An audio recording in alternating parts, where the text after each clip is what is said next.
ಕರ್ನಾಟಕದ ರಾಜ್ಯದ ಜನರು ಭಾಳ ಪ್ರಬುದ್ಧರು. ಯಾವುದೇ ಸರ್ಕಾರ ಬಂದಾಗ ಆ ಇಲಾಖೆಯ ಮಂತ್ರಿಗಳು, ಮುಖ್ಯಮಂತ್ರಿಗಳು, ಅಧಿಕಾರಿಗಳು ಹೇಗೆ ನಡ್ಕೋತಾರೆ ಅನ್ನೋದನ್ನು ಪ್ರಬುದ್ಧ ಮತದಾರ ಗಮನಿಸ್ತಾ ಇರ್ತಾರೆ. ಮತ ಹಾಕ್ಬಿಟ್ಟಿದ್ದೀವಿ, ನಾವೇನು ಮಾತಾಡೋಕ್ಕಾಗಲ್ಲ ಅಂತೇಳಿ. ಈ ಒಂದು ವರ್ಷದಲ್ಲಿ ಅವರು ಜನ ವಿರೋಧಿ ನೀತಿಗಳನ್ನು, ಜನಸಾಮಾನ್ಯರಿಗೆ ಹೊರೆಯಾದಂಥ ಅನೇಕ ಕಾರ್ಯಕ್ರಮಗಳನ್ನು ಮಾಡಿದ್ರಿಂದನೇ ಇವತ್ತು ಸರ್ಕಾರ ಇದ್ದರೂ ಸಹ ಕೇವಲ 9 ಸೀಟಿಗೆ ಬಂದು ನಿಂತ್ಕೊಂಡ್ರು.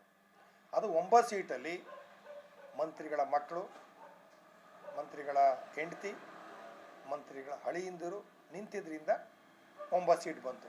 ಇಲ್ಲ ಅಂದರೆ 1-2 ಬರ್ತಾಯಿತ್ತು. ಜನ ಈಗಲೇ ಉತ್ತರ ಕೊಟ್ಟವ್ರೆ. ವಿಧಾನಸಭೆ ಚುನಾವಣೆಯಲ್ಲಿ ಇನ್ನೂ ರೋಸ್ ಹೋಗಿ ಬಹುಮತದಿಂದ BJP ನೆಕ್ಸ್ಟ್ ಸರ್ಕಾರ ಅಧಿಕಾರಕ್ಕೆ ಬರುತ್ತೆ. ಲೋಕಸಭಾ ಚುನಾವಣೆ